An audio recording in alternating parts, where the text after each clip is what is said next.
Hello and welcome to Filling in the Gaps. I am Justin, And I'm Darren. and today we're going to be discussing Last Will. Yeah. What can we say about Last Will? It is a co-op game. Though it can be played as single player, I don't think it's as much fun, as I tried to do that first, and I didn't really enjoy it as much. It is the type of game where, I guess, escape room would be fitting. Yeah, a multiple escape room, even. Yeah, it's more like Escape Mansion. An escape mansion, yeah. But each room that you enter is a new puzzle, a new thing. So it's not the type of escape room where there are many puzzles in one room. It's usually one puzzle, one goal to get out of the room. Which definitely helps, otherwise it would be quite messy. Yeah. Yeah. I like the way it is. The basic premise of the story is you are, I don't know if I want to say you're rich. You're not rich, but you could be rich. Yeah, your grandfather was rich. If you can follow his clues and escape through the kind of gauntlet of the house, you'll get the inheritance, which is why it's called Last Will. That's the basic premise. If you don't, however, make it through, apparently the house is going to explode? Is that what we're led to believe? I'm not really sure. Yeah. You mean you go in and basically he's like, okay, you've got 1 hour until everything goes up in flames. I think that is the type of thing where it's great to have that time limit. We both played with the time limit. We prefer it that way. Yeah, But you can play it casually.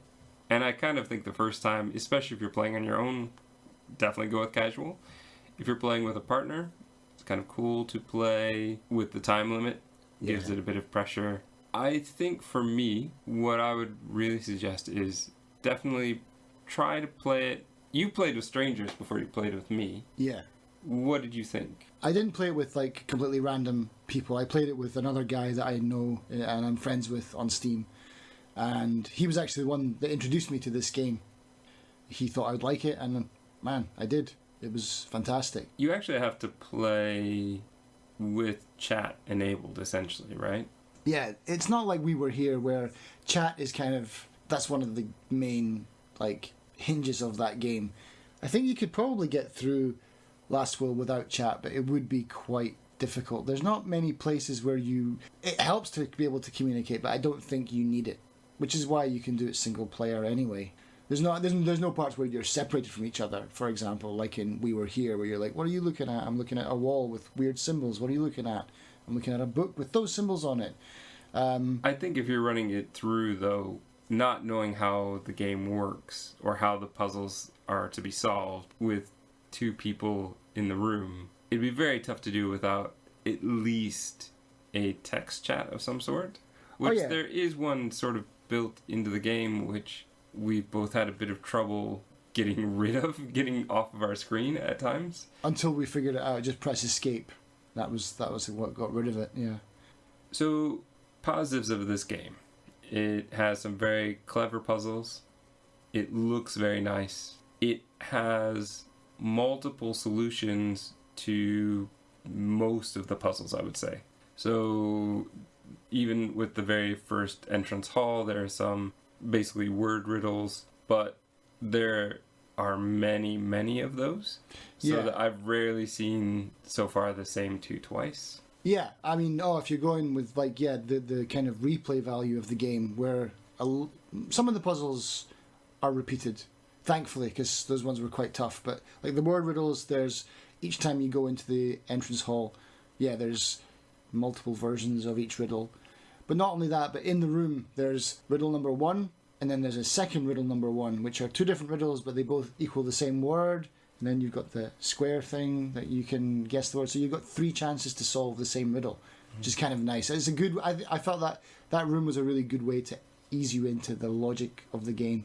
And so the replayability works very well, even just the two of us, because we might come across something we'd seen before, or as we were preparing for this episode, we realized there are a few rooms we've never seen.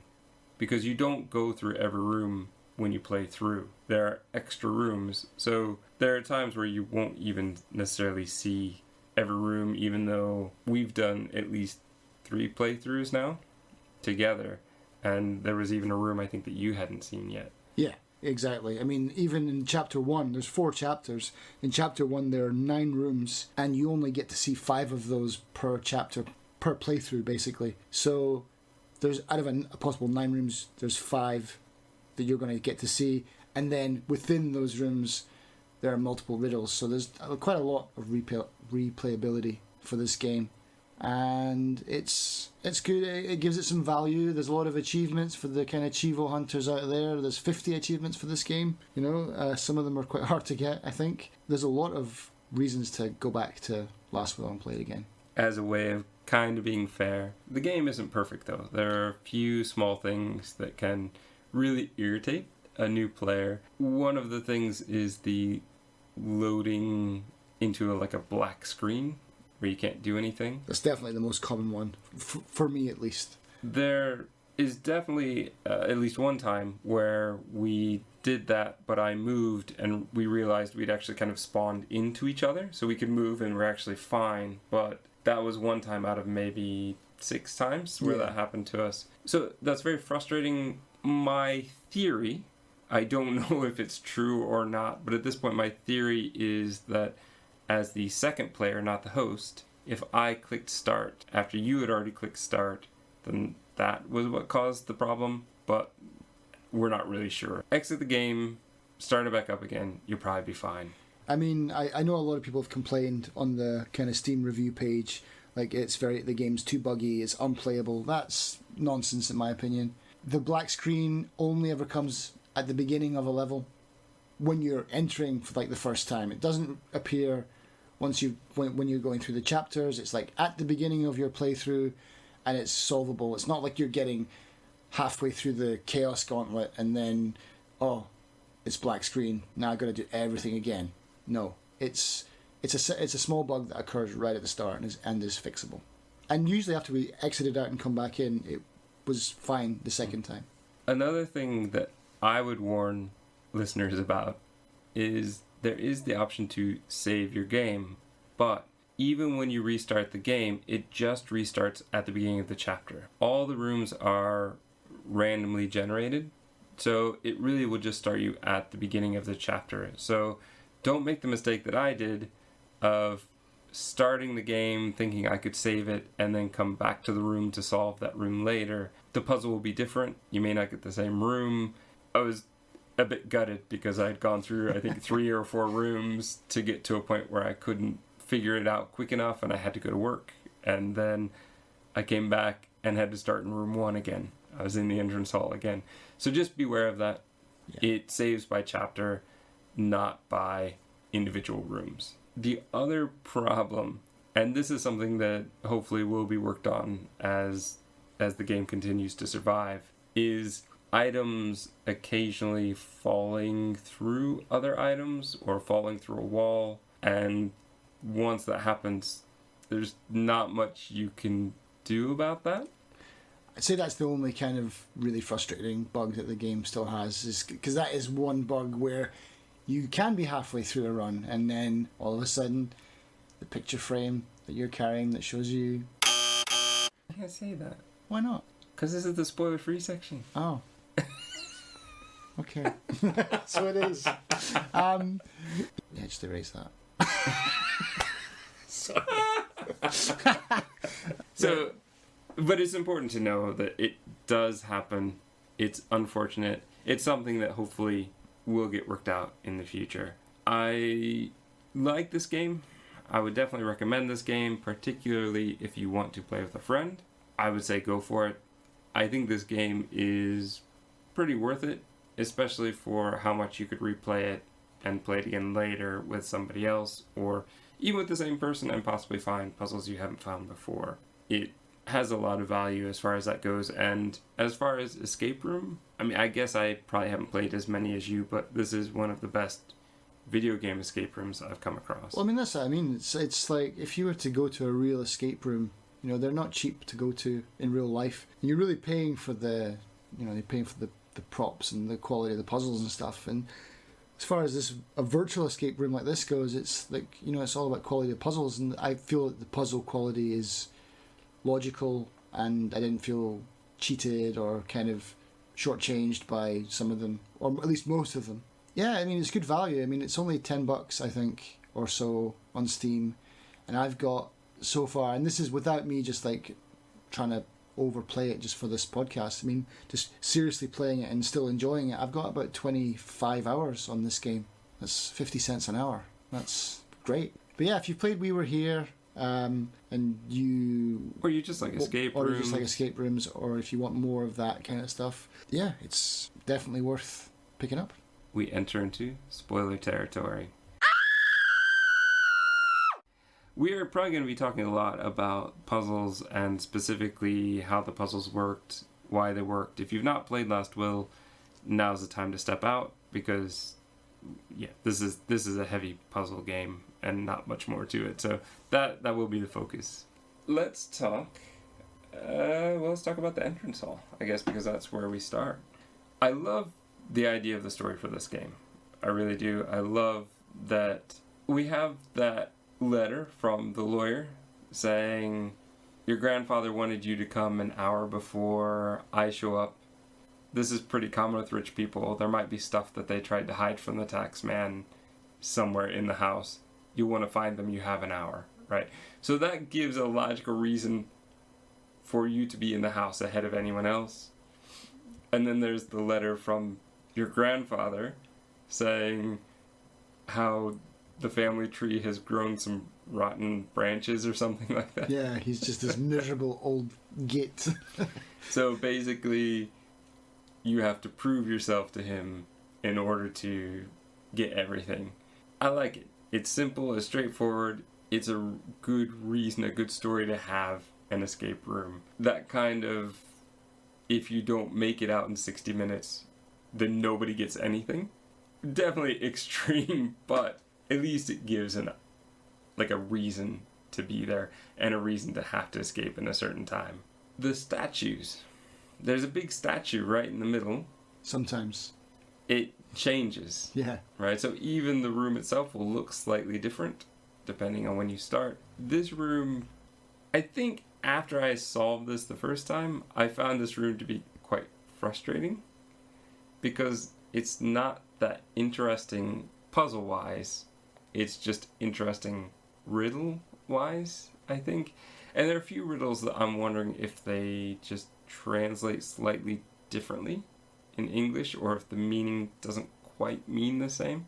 So that I found frustrating. But then there's the workaround that I found because I used the hints in this room that just make this room super easy if you want.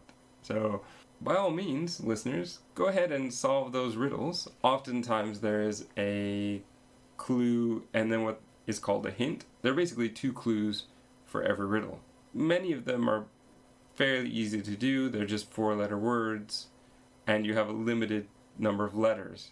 When we first started playing together, I was just writing down all the letters and then basically working through what back home we'd call a jumble and just trying to figure out what words could be created out of that. Right, yeah.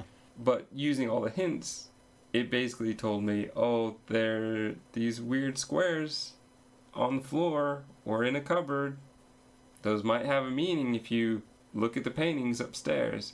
So those 5-letter words under every painting match up with those squares. And so even if you have no clue what the riddle is, you can use those squares to find your way out. And I think that's fair, because there'll be people who are maybe playing this in another language, and they won't really understand English riddles. I'm not sure if it's translated into other languages, but yeah, that's an easy workaround. And it is good. Just some people just aren't good at riddles, and some of them are quite hard. And what I did notice is that even though it's only 4 letters, the way that they've set up the types of letters that are inside with the right number of vowels, it's really hard to bust your way through that code to get the answers. Especially because a lot of times you can spell more than one word. Yeah. There's a lot. That's what I mean. It's like there's so many. The letters that are in there, they seem quite unique. You got lots of Y's and V's, but they're still quite hard to just guess. I am really impressed by how varied this room feels. I'm sure that there must be a finite number of riddles and a finite number of answers, but I've rarely seen the same one twice, and we've played it through multiple times. So I'm impressed with that. I'm impressed with the look of the room right away. You see, well, first off, you walk in, the room's dark, which personally I find a little irritating, because if you've only got 60 minutes, it's more realistic the lights are off, but come on, man. Give me that. But the lights are off for a reason later on in the game. You need to be trained to switch those lights on and off. So that's probably a little bit of a tutorial. I suppose so, but that room is very dark. And there are a lot of lights. There are a lot of lights. When you're running with 60 minutes only, like, I get kind of irritated at anything that's slowing me down. I didn't even know you could switch on the lights for the first 10 minutes I was playing that game. I was running around in the darkness like, this game is too dark. That is an issue, though, of having only one lantern. Because you didn't have problems, yeah? You didn't have any problems with the light, though. I did.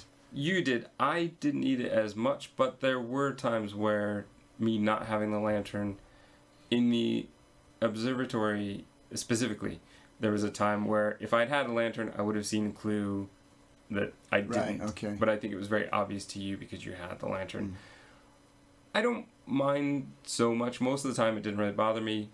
You had a lot of trouble seeing without the lantern, so I was always letting you take it because... Yeah, I think my darkness was turned way down on that, or my brightness was turned way down. Quite possibly. I'm wondering what other game you were playing that you were dropping the... I don't know. But yeah, mine's was definitely like pitch black in some points. And you're like, what? This is fine. And then we changed and I had the lantern and you're like, no, I can see this easy. Like, nope, not for me. So I love the entrance hall as far as the way... Once the lights are on, there's just a richness to this place. There are paintings where if you look at them, your character has a little bit of a thought. Like looking at the portrait of your grandfather going, he doesn't look like such a great guy. Yeah. And, there's 2 sets of stairs that you have to go through. There's all sorts of cupboards to look in. Creaky doors to open up. The sounds work very well in this game. One thing that I really liked was, it didn't happen to me the first 2 times I played, but the 3rd time where there is a clue hidden behind a chair, and I had to actually pick up a chair and move it, and see that there was a space behind it, see that there was possibly something behind it. That just gave the idea of, I need to explore everything. I really feel like the game could use a little bit more of that, and a little bit more of actually having, for the number of cupboards you go through, either having less cupboards or more stuff sometimes. But I love the idea of that.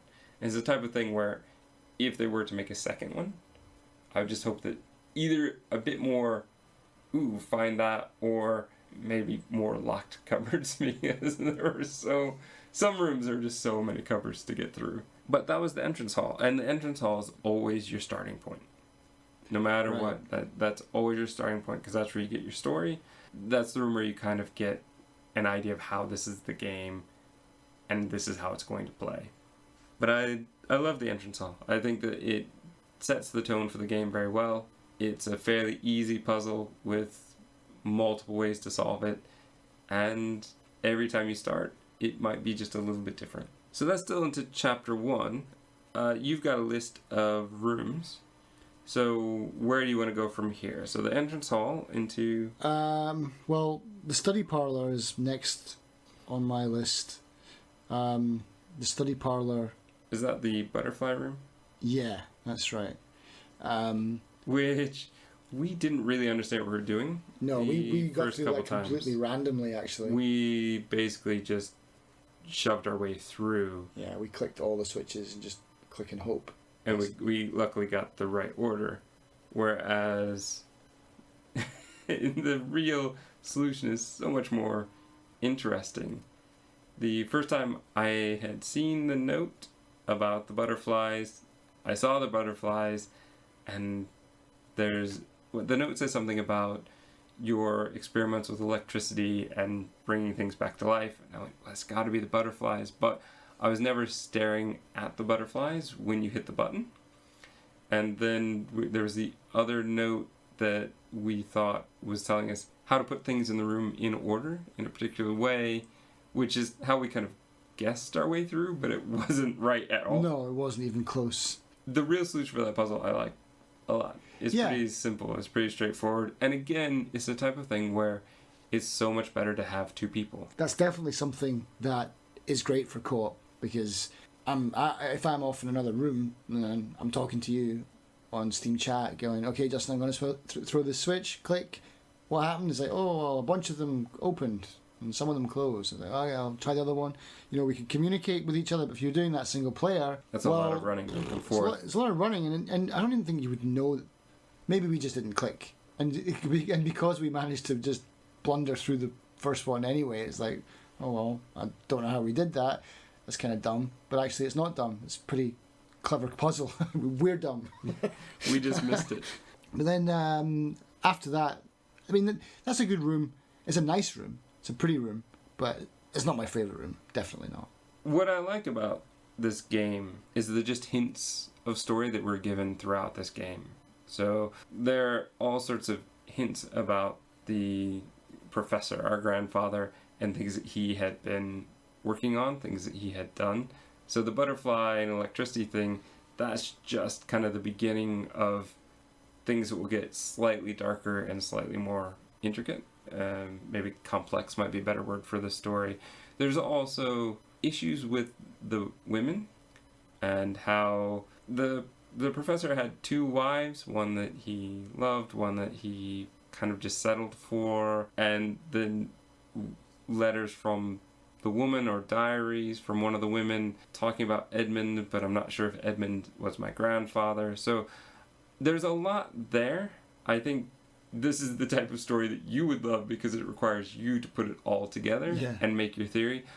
I feel like it doesn't give me enough to truly connect the dots. Like, I really want to connect the dots in a way that makes a kind of linear story for me. I don't feel I quite got that, but the hints that I got were enough that I kind of knew what each hint was talking about, maybe just not as a whole story. But I think this room is the one where I really first started to go, oh, I thought the only kind of missive I was going to get from my grandfather was at the beginning. Ah, right, okay. But no, there's going to be bits of story sprinkled in, and I think that some of the mechanics, some of the objects are also possibly related to that story, but just in ways that either I didn't put together or you haven't given me a crazy theory. Not yet. The next on the list here is The Office. This is another one that you need co-op. Is definitely preferable to single player. Otherwise you have to run in back and forth a lot. Yeah. This one is one where I found I really like the puzzle. Although it's interesting, is a type of room where things appear one way but they don't appear another. So you can open a drawer and it's empty, but when you do it correctly, something appears. This is also where a whole kind of bookcase came swinging out at one point, which I love. That kind of secret room, that's the type of thing that I really love in an escape room. And so they were basically giving it to me here. It's like that as well. Like this room is like the magic room as well. This is like all the posters of like Houdini and stuff, or like. And there was a story that you liked about. Oh yeah, Carter Beats the Devil. That's the cover of that book. Yeah, I mean, I guess the cover of the book was actually taken from the poster. But when I saw that poster, I was like, oh, that's from that book. It's not from the book. It's an original poster. But great book, Carter Beats the Devil. Yeah. This room. So like your drawer that you're talking about, you open it. It's like the magician's matchbox thing. Like you open it and there's nothing in there. Close it, open it again. Oh, there's like a coin inside. I don't really know why there's a ship's wheel attached to the desk. But I think that makes it very obvious that that's what you need to work with. Yeah.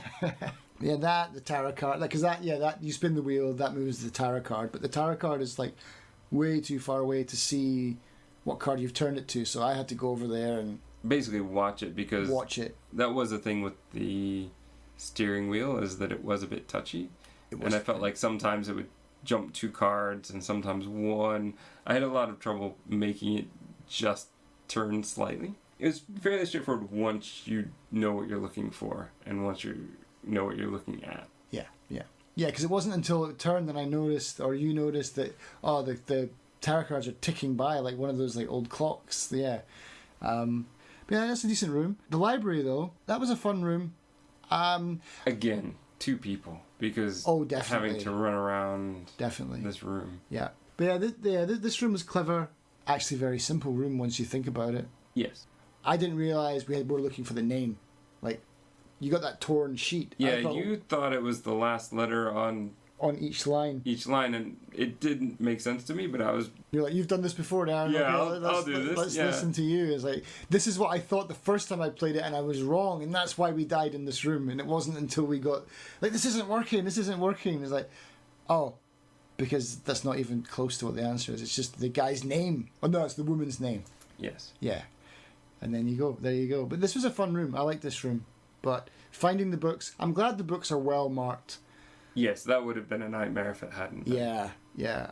And again, a little bit more history with who Josephine is, or was, I should say. Yeah, like you were saying before, this build-up of story. Each room has some puzzles to solve and maybe one written clue to the story, and also a bunch of visual ones as well. Like, you're getting to build this picture of who this man is and what his hobbies were, and the artwork that he's collected over the years, his general interests, even things that you're just inferring from the environment. I love that. The game is rich with that kind of stuff. I like it. So, the Rec Room was next. The Rec Room I tried to do in single player game, rage quit, couldn't finish that one. I had no idea what I was doing in that one. And that was funny because you told me that I've got this room with a chessboard. I was like, sweet, I love chess. I haven't seen this room yet. And I was waiting to play it again, and we got to play it, which was awesome because I knew exactly what to do, and we solved it in like 2 minutes. No. Well, No. 3.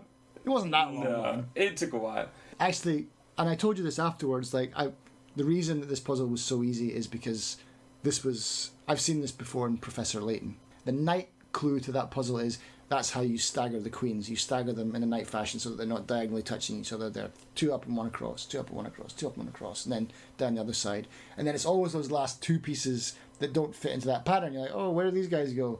Once we just... And having 2 people as well, one who can stand above the board looking down, because if you're on the board, that's a lot different. Yeah, the Rec Room is good. Your favourite puzzle was next? Oh, the dang pipes. I hated those pipes so much. Trying to think how many times I tried that, at least twice before I got the solution. There's a time where we were playing together and you had to go, and he said, oh, well, I think you can keep playing even if I leave, and left me stuck with the pipes. And listeners, if you're stuck on the pipes, the first thing you need to do is go find the missing piece of pipe that could be anywhere in the hallway, but you need that pipe. Without it, you're just not going to get anywhere. Even with the pipe, for some reason, I still couldn't get it, even once I'd found it, and I got really frustrated and I quit. Then the next time I played through on my own and I got to that again, I went, okay, I need to figure this out.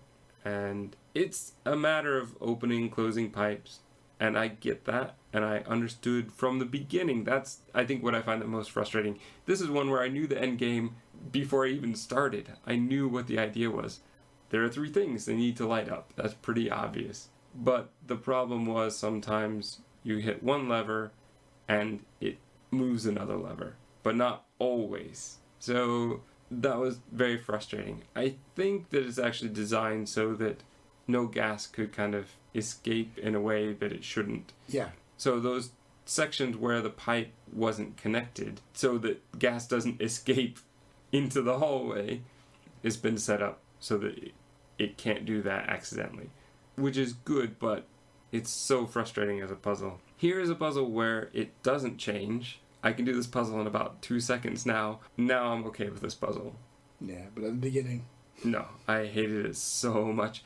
And if it did change, this is one where I would just be really frustrated to have to change. I'm glad this is one that doesn't change. And also, I think it would be quite hard to design multiple ones of these with like the same level of difficulty. I don't think you could make them... I don't think you could find like a baseline difficulty kind of like even if you assign like a number to it, it's like it'd be hard to keep it fair if you were to change it each time. Next on our list is the dining room. Or sorry, the dining hall, I should say. Yes. The dining hall. I like the dining hall, but it's hard. And it's a time sucker, that one. It takes forever. I love the dining hall, but at the same time, I don't like the dining hall.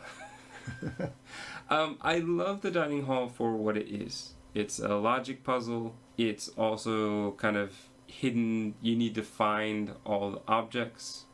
So I do like that, except sometimes they are really hard to find. There's one time where we nearly gave up, and then you found an item on a chair under the table or something. Yeah. But we had ran around there for about 10 minutes, not able to find it. A lot going on in this room. So one, this is the first time, I believe, where you actually get to hear the grandfather's voice. This is very, as you put it, creepy. Yeah, I love it. But also this is where we really get the crux of the story. And I knew from the first time that I listened to that tape what he was talking about and kind of suspected where the story was going to go from there on. But talking about the mansion as a building and how much of it could you replace and it still be the same building is that same philosophy, right? Our bodies regenerate cells, and so at a certain point, are we still the same person because we're actually all new cells, right? And he talks about a garden going through the same kind of renovation, but is it still the same garden? So I like that. And I like that that can be playing while you're running around doing stuff and still hear it. There are a couple problems I do have with this room. One is, yes, the time. But I think more so is the clues are random. And I honestly feel like I'm missing a couple clues. Every time, even when I did it untimed, so I could sit there and logic all the way through it, I always felt like there were two people I didn't know exactly where they were sitting or what maybe they were supposed to have. There was something that felt like I was having to guess. I think that's the point, though. I think that's on purpose. I don't think that's bad design, say. I think that's just part of the puzzle. Because you do get to a point where you're like, okay, I know everyone, these guys are in position, these guys are correct, but I don't know if this person was sitting in this chair or this chair. And basically, usually it's just a case of switching those items. You've not got the items wrong. You know everyone should have what items. It's usually just a case of switching the chairs around. But the problem with this room is, unlike the pipes, the clues change every time, so the table can't be set the same way each time, and it takes a long time to read through all those things and put it together. And if you're trying to do a speed run, you're just praying, please don't give me this room in the Chaos Gauntlet. And I usually messed it up because I would our fastest was like 9 minutes, 8 minutes. I'd be in a hurry and get sitting to the left side of the professor or the right side. I get that backward. Yeah, because you're looking at his chair always, like, yeah. I would stand at his chair and look down, or I put it on my paper, and then sometimes I would switch it depending on if I was looking at my paper or looking at the thing. That's certainly not the fault of the game. That's the fault of me getting that backwards. But when you're in a hurry, you make mistakes. Yeah, but there was just such random objects. The colonel sat with a bird cage and a thing of gin. I do love that part of the puzzle. The guest with the eye patch ordered gin for dinner. It's like, wow, gin for dinner. Like, was that all they had for dinner? That did bother me sometimes, though, because... Liquid diet? Well, I'm just thinking because of how random it was. Sometimes it would say things like, the person with the limp did this, but then you never find out who actually had the limp. Like, it's only once you solve the puzzle can you figure out who had the limp. I do wonder, though, if this was meant to represent a story of some kind. Like, if the professor actually had this dinner at one point, and if this is meant to add to the story, or if it's just silly. I don't really know. I've got two kind of theories about what this room is. One is it's just, like you said, it's just a logic puzzle. Because by the time we get to the end of the story, we realise that our brain is being tested for a reason. So maybe it is just like, how well can you exercise your brain? Or it's possible that because these items are all weird, I thought maybe this was like maybe part of a seance or something, that they were bringing these weird items like compasses and crystal. One of the person has a crystal ball. Someone's got a bird cage, like maybe a sacrifice or something like that. I thought maybe even if they weren't doing the seance in this room, maybe this is where they met to discuss what they were going to do. And notice that the professor didn't have any items, so it was like he was almost like the person that would run it, and maybe people were coming to him for answers. Or all right, so next we came across the game room, and this was the last room that we saw in chapter 1. The game room was one of those ones again that I kind of left you to solve it all, and you were pretty good about running around and looking for stuff and picking up things, and I was just kind of diddling around looking at pool balls. And did you pick up the black light, Justin? Yeah, okay, because classic escape room 101 is every room has to have a black light for some reason. This room is fun because it's huge, it's well decorated, it's lit beautifully as well, and it's just like, again, you get a feel for the grandfather's kind of, not excess, but just, he's got all the things that you would expect a rich person to have, but they're just featured in weird ways. Like, it's like there's all the art around the walls, but he's got a pool table in with all the art stuff. It's just weird. And he's defaced some of his art, which you found out. Yes, because that's basically the solution for this one. You get a color code, and then that color code relates to the pool balls, which relates to the code on the safe. Yeah. Pretty straightforward. Once you see it, it's no problem. But figuring out where the actual light goes is the toughest part. And knowing that you can take the black light back out of each fixture and replace it again. Because we did that when I played this before, and it was like we put it in and like, alright, I can't see anything, and then we're just wandering off. Like, oh no, wait, you can pick it up again and replace it. Like, okay. It's a good room, simple room. Again, that's what I love about puzzles, where they seem quite complicated, but when you get them, you're like, oh man, that was actually really quite easy. A good simple puzzle is pretty effective, and in this room it works well. So you get the key from the safe, you put the key into another painting, and then that unlocks a door. And for that was us. We were done with chapter 1. 5 rooms down, 15 to go. All right, so we get into chapter 2, and then we're faced with the storage cellar. Storage cellar is one where we both got very frustrated. Yeah. A number of times. I like the idea of the room. I like the idea of the room a lot. Light for truth, dark for lies. I would have left it at that. I think leaving the maybe with the pink was too much. I think that's where you run into a lot of issue, because then there are also things that were a bit confusing.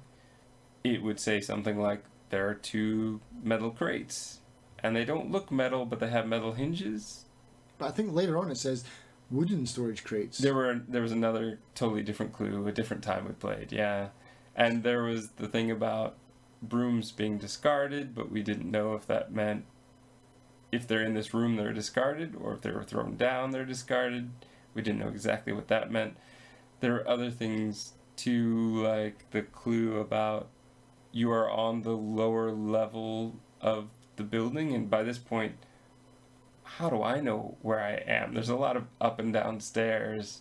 It's very confusing, which I think the time we played that was the mystery one. We didn't know, but there are just a number of times where we just couldn't quite seem to make it. I thought the really fun clue would have been if the clue your grandfather is alive, and then find out no, he's, or maybe, yeah, that's a maybe, yeah, or to have that be, your grandfather is dead, and have that be a lie, something like that, so that you found out there was something like sinister going on. Just to pepper in a little bit of story in there. It's just such a straightforward room, but it just doesn't seem to be once we start playing it. And I think it's because some of the clues seem a little vague, and it doesn't quite work as well as it should.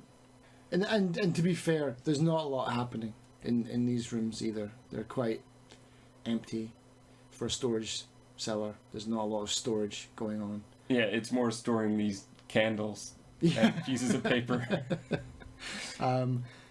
Yeah, I mean, yeah, it wasn't a great... I think we actually had to quit this room because there was a point where we felt we had tried everything. Yeah.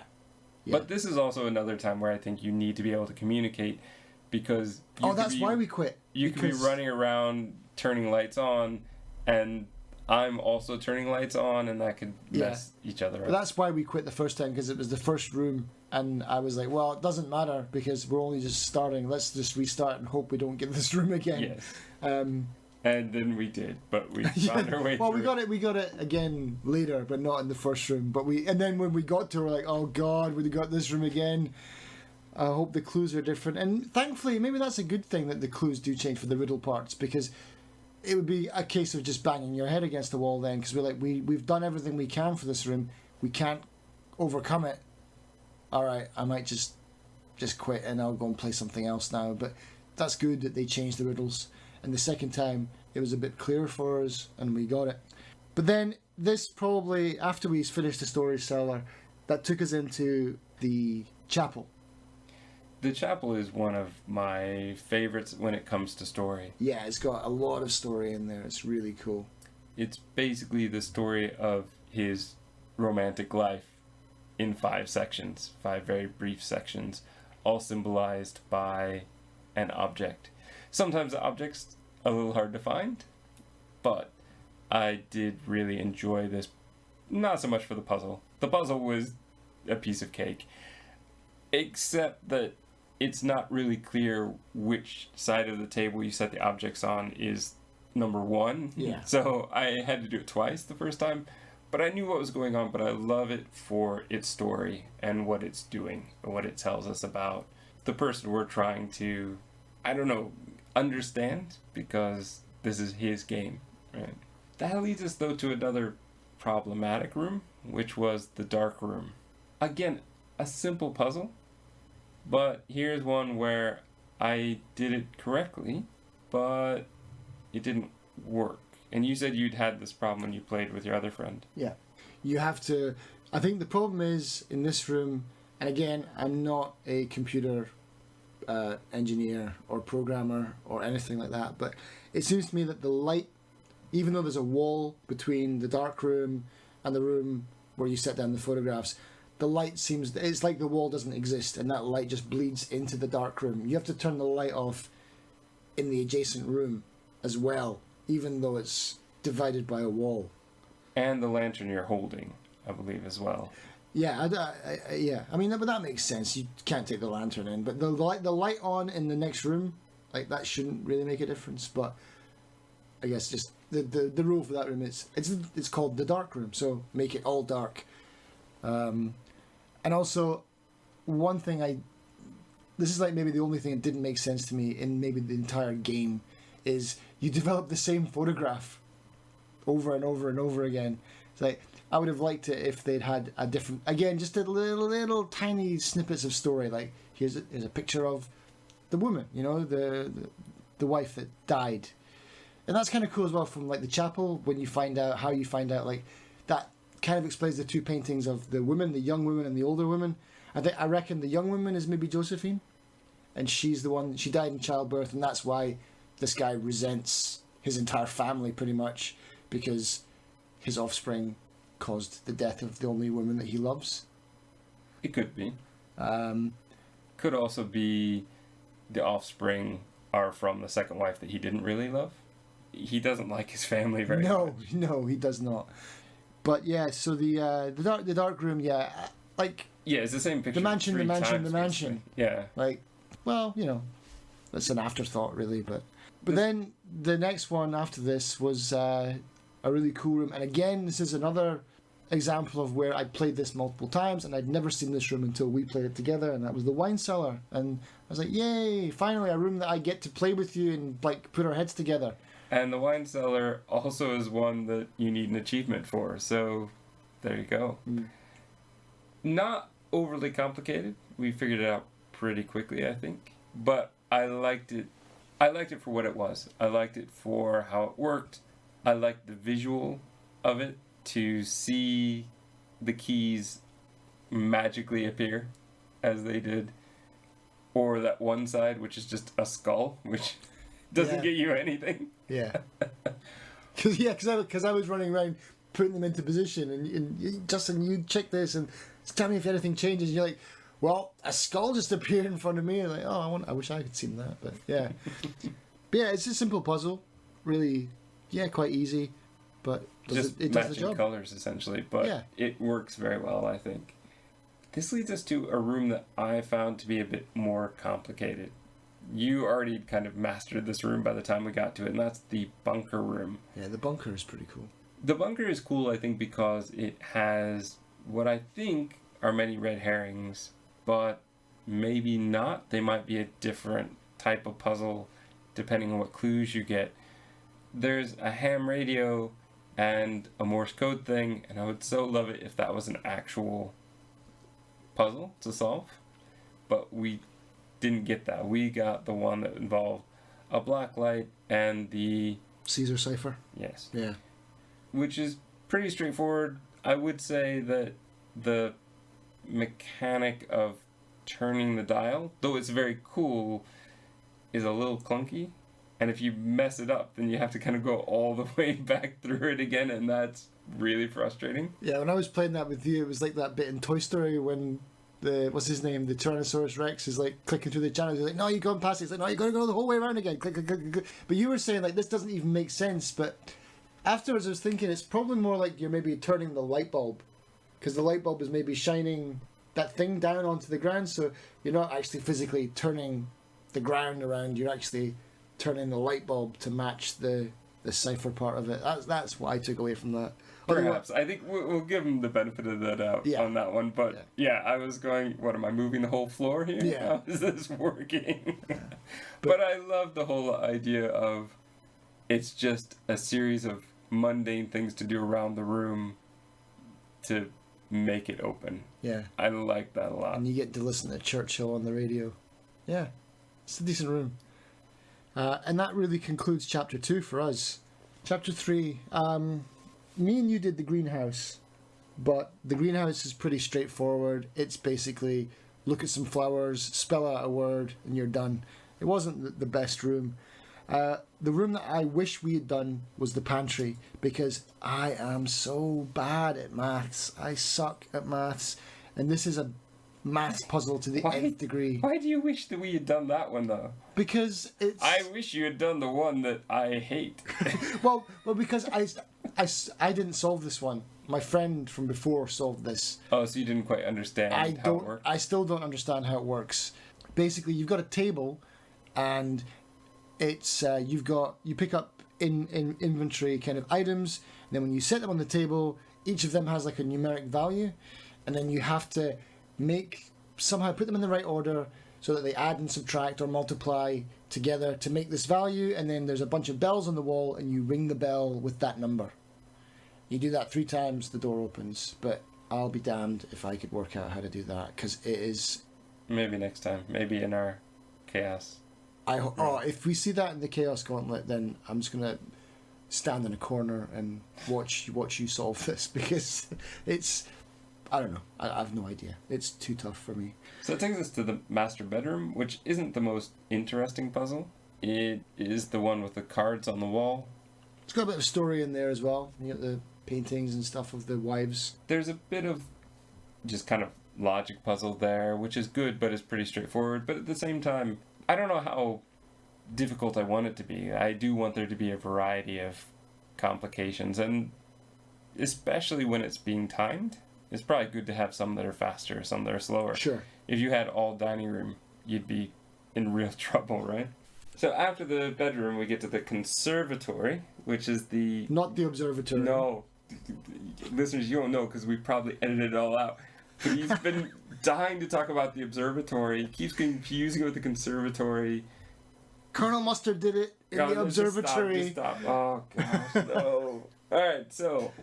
God, that would be a good game, though. Yeah, anyway, yeah. So, conservatory, you see a bunch of musical instruments. and there's a metronome and basically a clue telling you what you need to do. So it's pretty straightforward. I think it's a bit forgiving on timing because I know I wasn't exact in my running around the room to try to make it happen. You kind of need two people for this one as well, because there's hit like a symbol which was upstairs. I would have had to run upstairs, down somewhere, unless I do wonder if it's just a matter of not doing something too soon. Maybe. If you take longer than that, it's no problem, but if you do it too soon, that's the problem. If that's the case, then that's fine, then anybody could do it in single player. But if it's the type of thing where you have to hit the symbol and then within 5 ticks be at a different instrument downstairs, that would be really, really tough to do as a single player. But I really like this room because it felt like something so unique. You walk into a music room, you know you're probably going to be touching some of those instruments, but it's just cool to think that there's this room that's been built with this purpose, I think. That kind of clue, secret room, if you pull on the right hook kind of thing, right? Yeah. And that leads us then to the workshop, which the grandfather apologizes for. Oh, I didn't really want you to see this. It kind of gives you the behind the scenes tour. I didn't want to kind of give things away, or... But I totally wanted you to see this because I made this recording. Yeah.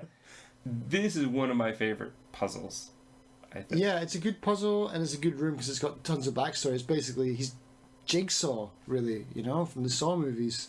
And there's a lot to put together with this one. I mean, you had played this room before, but even you were a bit baffled when we got to it and you couldn't quite remember how it worked. You play his creepy recording, you get a Yeats poem, but it's not quite right. But I didn't know the poem well enough to know that it wasn't quite right. It's only when you had noticed, I think, that some of the words had changed. Yeah, because, well, they give And as you said it, I was looking at it going, yeah, I don't think it's quite right. One of those words sounds wrong. Yeah, they give you the written poem. Yeah. Versus So then I looked through, you're like, oh, I don't... It's funny because you sent that message as I was listening for the words I'm trying to change. And I'm kind of like, oh, be quiet. I'm trying to get it. And so we got that. That was the hardest puzzle in the room, I think. To get the gears, like, one is pretty obvious. One was in like a shopping till or something like that, or a gramophone. Yes. Something. Shopping till, I think. But it was kind of hard to pull open. We had a little trouble with that.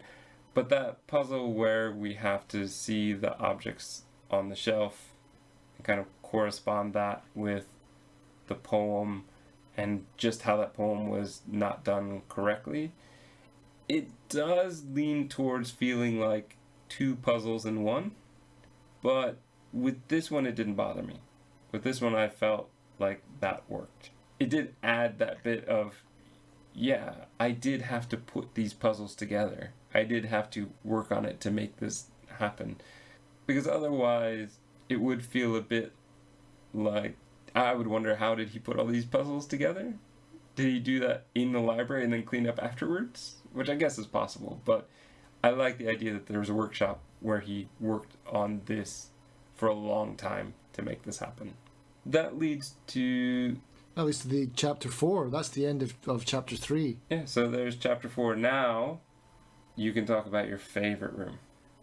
What, the conservatory? No. Stop it. It's the observatory, and you know full well it is. You walk in, you see 4 constellations on the wall. Yep. There are a number of random things, seem random, around the room, and a massive telescope. It's such a cool room, man, because it's just the way it's dark when you go in. The constellations are all lit up. There's like prayer mats, and he's like, my grandfather wasn't even religious. I don't know why he's got these mats. And then, yeah, you just gotta. This is another like 2-step puzzle where you have to find the constellations in the telescope. But again, with me, I had everything lit up because my brightness is weird for this game. And so everything in the room is lit up and I can't see what's going on. And it wasn't until I switched out all the lights and then I realised, oh, like those Edison bulbs on that. Well, I don't even know what that box is, but these like Edison bulbs light up a certain number of bulbs. But prior to that, I'd already discovered that the numbers in the boxes. I'd solved that. They're mirror images of. See, and that's the thing I didn't get. But I was like, but these numbers don't make sense. I knew I was missing a middle part, and so I was really getting to my wit's end with that puzzle when I was playing it. See, I was too, though. I really was. I was getting really, really frustrated with this puzzle, and then there's a point often where even we, good friends, playing a cooperative game, there is a point where we can get on each other's nerves a bit. And this is the room where it happened, I think, because I was, one, getting very, very tired, but also getting very frustrated. And I think you were getting a bit antsy to move on. And you're like, what's this box over here? Can you count the number of lights? And I'm like, yeah, okay, so clearly that box is important. Thanks. Yeah. And then I was really getting frustrated because I could look through the telescope, but I was trying to move the telescope using the telescope, not the base of the telescope. Yeah. That doesn't really make sense. And even though I thought I had looked all around the telescope, clearly I had missed the entire base, which would have told me that there was something else to it. I had found a bunch of red herrings on the objects, like the picture frame, the package, so that I was trying to put them in an alphabetical order because they all have words or letters on them. I was trying all sorts of different things to see if it was a weight issue. Sure, yeah, because they're all different sizes too, yeah. Because there is another one that I don't think we talked about that deals with weight, so I thought that perhaps this had led into that. All sorts of things I was trying, but didn't see. I had seen the clue about the smoke and mirrors, and then I was looking for a hidden mirror somewhere. It wasn't until basically you had to show me how this one kind of worked, and I didn't quite get it. And then looking at the numbers, the images, like the heart that turns out to be twos facing each other, then I got it. But I never would have seen the one on the bottom of the chair. I had picked up that chair multiple times. Well, there's two chairs, and one of them is marked and one of them isn't. Well, so. But I'd picked them both up multiple times. All right, okay. But I think because I didn't have the lantern, and because of the way the light was, I just couldn't. Yeah, because I was just standing over by the door, letting. There was also a point where you kept messing around with all the lights, because I think you were bored, or you were trying to experiment to see about the Edison box to see how it uses it. But you kept turning it off as I was trying to look at an object or something. Okay. So, no, I mean, so some of the lights were off. I think. Even from my screen again, even when I had the lantern and switched it off, I can't see the Edison bulbs very clearly until I switch all the lights off in that room. Like, then I can count them. But if even a couple of lights or even one light is on, it's kind of hard to distinguish which bulbs are on or off. So that's why I kept on switching them off. We did have an issue where I put them all onto the mats, all the objects. We had it correctly, but the door didn't open, and so then I put them in order of lowest to highest, and then it did open. And then we had another time where we played where that didn't matter. Yeah. And then another time where it seemed to. So we're not really sure if that's a bug that we found, if it's only like one version of that puzzle where that happens, or if it's really not and we did something else that's wrong. So we're not really sure, but we will advise you if you're stuck in this room ever and you think you've got it sorted out, it's possibly that. Try to put them in order like 1, 2, 4, 7. Order, yeah. And there's also the problem in here where you drop the package through the wall. Yes. Yeah, we hinted at that at the beginning. Yeah. This was so frustrating because you were well on your way, I think halfway to solving it that time, and I went, oh, there's a problem. Yeah. I can't believe that. I was so gutted. Yeah. We couldn't get it. We had to quit, didn't we? Yeah. That was a game breaker, that one. A second time, I held on for dear life. Somehow you had it, it nearly fell, but then you held the button and then just backed up. I did not let go of that mouse button, and I saw it drift through the wall, like, no, stay with me. And I just edged it back into like, I don't know how I got it back inside the wall again, inside the room again, but I did. And that's not the first time in this game that happens. It has happened to me one more time. In fact, probably the next room we're going to talk about has a problem with losing things through like clipping. The observatory, I like the room. I like that it's a room full of red herrings that are very easy to fall for. There's a lot going on in the room. I love the look of the room and the telescope. I personally feel like it's maybe 2 puzzles thrown at you at the same time in a way that's a bit frustrating. Once you have it solved, obviously, then from then on it's an easy puzzle. But that first time, I found doing the mirror thing and doing the telescope and light thing, they felt like 2 totally separate puzzles thrown together in one. And for me, that's not normally the way I like my puzzles to work. I kind of like one answer at a time. So that's just me, though. You love this room. I love this room, yeah. I like rooms that have multiple steps. You know, like when we played like tabletop stuff together, doing puzzle boxes. Like, but yeah. So the next room where you can also lose an object is the gallery, and that happened to me where it just drifted through the floor. What was the name of that horse in the pit of sadness, or whatever it was? Artax. Yeah. What was it? It wasn't the pit of sadness. The swamp of sadness. Sorrow, I think. Swamp of sorrow? Poor horse. Or maybe it was the Swamp of Sadness. But yeah, it was exactly like that. It was like, I was like, no, don't leave me. I need you because you're like the most important part of this puzzle. And that was it. It was gone. But this room is good because it never changes. And once you have it memorized, because you spend so long in this room looking, like basically, I haven't really explained this well at all, have I? You get a picture frame and it's empty, but when you look through the picture frame, you can see hidden symbols on the ground. And which, so, I will say, is a little awkward to move around with. It's not the easiest thing. And yeah. Because you were very worried that I was going to run it through a wall. I was like, yeah, Justin, you be careful with that, man. I've lost that before. But yeah, so you move it around, you see the floor, there's a bunch of like weird sigils on the ground.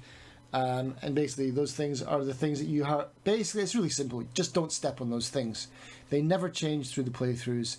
And basically you have to light up all the candles in this level. There's only 1, 2, 3 sets of candles to light up. And basically you have to navigate using this picture frame to not stand on the symbols and light up all the candles, and then the door opens. Easy peasy. Not so easy once you've lost it. Yeah, but also once you know what you're doing. Yeah, yeah, exactly. It took me a long time. That too, yeah. And basically you had to guide me through this one because I kept thinking I had to step on the symbol. Yeah, exactly. I was doing the exact opposite of what exactly. It wasn't until we didn't even realize when I was playing this with my friend, we didn't even realize that the candles were going out. We weren't. Oh, see, I realized that very quickly, but I couldn't figure out what I was doing wrong. And it was like, what? I swear I lit those candles up before. But then I lost the frame, and so I had to do the whole level from my memory, knowing. But the thing is, by that time, you've scoured the area so much. There's only about 10 symbols in there. They're fairly easy to avoid. Take good care of your picture frame in this room. Alright, so that leads us to the South Garret.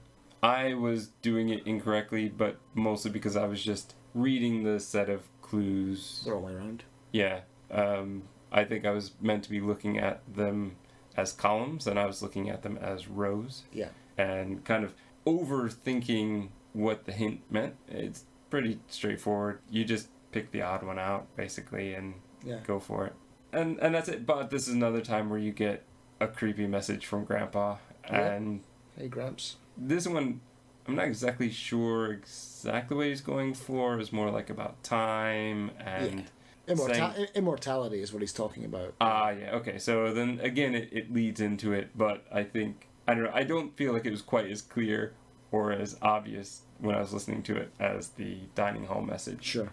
The symbol's pretty straightforward. There is another iteration of this puzzle where you get another clue that goes with the kind of symbol sheet, but we never got it.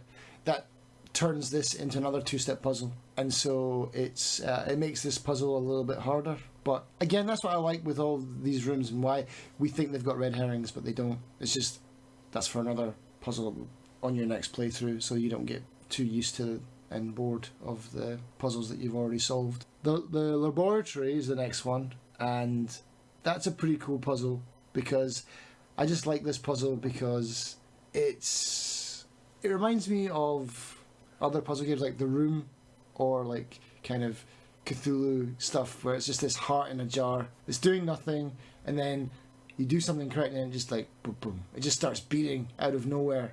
That's crazy. I love that. And then as you solve the riddle, or as you solve the puzzle, it starts to beat faster and faster, and so you know that you're making good progress. Because otherwise, this room you have to type words into a typewriter, and it's kind of unclear what you need to be doing. I like the clue for this one a lot because it has to do with the grandfather being a surgeon, I guess, and Right. saying you can take one piece out, but you can't take a whole lot of pieces out. Right. And you need to make sure that you put something in its place.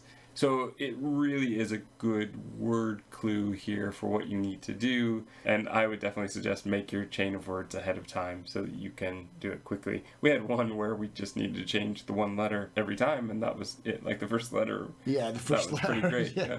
You get a lot of letters, and there's a lot of different things you can play around Yeah, I with. think you get something like 9 letters. If you can't make 5 words out of 9 letters, there's something wrong with you. But it has to be a chain, right? So you can only change one letter at a time. You can only change one at a time. Yeah. So that's also an issue where I was like, well, I can make a whole bunch of words quickly, but But not one at a time. yeah, they have to be a kind of chain of words. There's also a pile of rejection letters from research because they bring into question your grandfather's ethics, which ties very much into the very last room, which would be the transfer chamber. What did you like? Because I'd been there before. Mm-hmm. What was your reaction when you stepped into that kind of room and was listening to the recording, and you saw the apparatus and what was going on? Like, this is the end game. It throws you in there. The first thing I would say is that I didn't even really pay attention to the end room because I was looking at the note fuse for boxes. the fuses and looking at the fuse boxes. And then I saw the levers on the floor where it says, oh, well, I can't pull this because I can't pull the lever because I don't know if this is the one that's going to make the house blow up. And then I got to the end room. And the thing was, because of that whole bit in the dining hall about how much can you replace and still be the person, I pretty much suspected there was going to be some sort of brain transfer or soul transfer or something. The grandfather didn't want to die. He wanted to take over, right? Something like the movie All in Me. Something like that. That's kind of what I suspected. And so I see this apparatus and I go, yeah, and there's a brain in the chamber. Yeah, okay. I know what's going to happen. Though it wasn't quite as much as I probably envisioned, but I think we'll get to that after we just talk about the fuse puzzle. What do you think about the fuse puzzle? I still don't understand it. I've got no idea what's going on. We just smash some buttons, and eventually it switches on. That's all I know. We were so ready to give up. You were like, oh, there's an elevator. Oh, the elevator doesn't work. Oh, let me pull a lever. Oh, another lever. The safe doesn't open. Yeah, we couldn't do anything. And you're like, oh, we were playing late. I've got to go to bed, Yeah. you're saying. And then I switched a lever and a green light came on. And I switched kind of another lever and a green light came on. And you're like, well, unless you can figure it out in the next 30 seconds. And it's like, boom, another lever. And I'm like, so I don't know how I did it that first time. But even the other times, I'm not really sure. We assume it's a math problem. We know what's going on. Like, the clue on the wall says there's X number of watts or volts or whatever it is. The numbers on the thing add up to be that. the same. But it's just transferring the power to each one, like, to get it to that thing. I don't know. And it changes every time. That's one that does change every time, and I'm not happy about. Because I just want to have it solved and just go in there and smash that puzzle. But we did it. Yeah? Well, no, And- you did it. And then I had to get onto the table and found out that the grandfather essentially wanted to share my body, sort of. No. Share. Like, Yeah, he'd take it over Yeah. eventually. But the beautiful thing about that is you get that ending, but the other person who's not in your head doesn't get to hear. yeah, they don't get to hear anything that's going on. So that's a bit frustrating because your other person would be saying, what's going on? And you're trying to listen to Yeah, what's... shut up.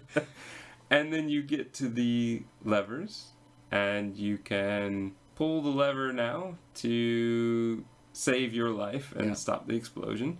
You can pull the other lever to say, no way, Grandpa, this is not cool, and take you both out. Or before you step on the table, essentially, you can take the elevator once it's charged up and leave without taking the inheritance. I like that. I like that they have these 3 very basic endings that are very easy to see your choices. It is a bit frustrating, I can imagine, for the person playing the first time to not really get the ending, to not really get the grandfather's transfer in. But I like it. I like the multiple endings. I think they work well. Simple story that plays all the way through and works very well. And the voice work of the grandpa, I quite like the grandfather's voice by the end. He's great, yeah. I like the fact that you don't get to hear, because that makes sense. And the fact that you're moving really slowly as well, when you're getting off that table and you're walking and you're listening to the grandpa in your head. But you don't get the achievement, so it means you have to play through. Exactly, so you got to play it again and do it the other way around. Because I was doing that with someone else, and like they're doing exactly the same thing. Why are you walking so slow? I'm like, shut up! I'm the grandfather's inside me. He's like, what? Oh no way! Okay. I'll just be quiet. Yeah, that is important. Your character, once you have the grandfather inside you, walks at a snail's pace. Yeah, he walks no matter like what you do. Like the grandpa, yeah. Yeah, I like that. But yeah, I really want to open up that safe. I just don't know how to. Do you think there is a way? Because I'm now to the point where I suspect there isn't. I'm a big fan of everything's put there for a reason, and I hope there's a reason for it. But I mean, there are plenty of other things in the game that were locked that we couldn't get into. I mean, the locked cabinets and stuff like that. It's like it's jammed shut. It's like, yeah, because otherwise you spend hours just opening cabinets. But that's safe, you know. You think there's something? And we thought, once we become the grandpa, he can open the safe and there'll be something in it. It's like, no, but still he can't open it. And there's not even a combination on it. It's just a handle that's locked. I don't know. Which is why I now think that there's probably not a way in. Yeah, well, I'll try and look it up. See if someone smarter than me has managed to open it. Once you've gone through each chapter, basically it's unlocked so that you could start at that chapter from then on. You don't need to start at the entrance hall every time. You also can do something called the Chaos Gauntlet, which is a randomly generated set of rooms. It doesn't start in the entrance hall. It starts in its own kind of hall, like the Chaos Gauntlet room. It looks very much like the Rec Room, but it's different. But that was fun. We did that and did it pretty quickly because we found most of the rooms that we had already done before. Fun to do, fun to play. I'm happy to play again, and we probably will because there's at least one more room that neither one of us have seen and a couple that I haven't seen yet. So whether with you or whether alone, I will probably play through till I've at least seen every room once. And that's Last Will. I love puzzle games, and I try to keep my kind of eyes open to catch new ones all the time, but there's so many games on Steam now, it's like they just slip through the cracks. Even really good ones like this, it's like I'd never even heard of this before. Gaps filled or more gaps created. Yikes.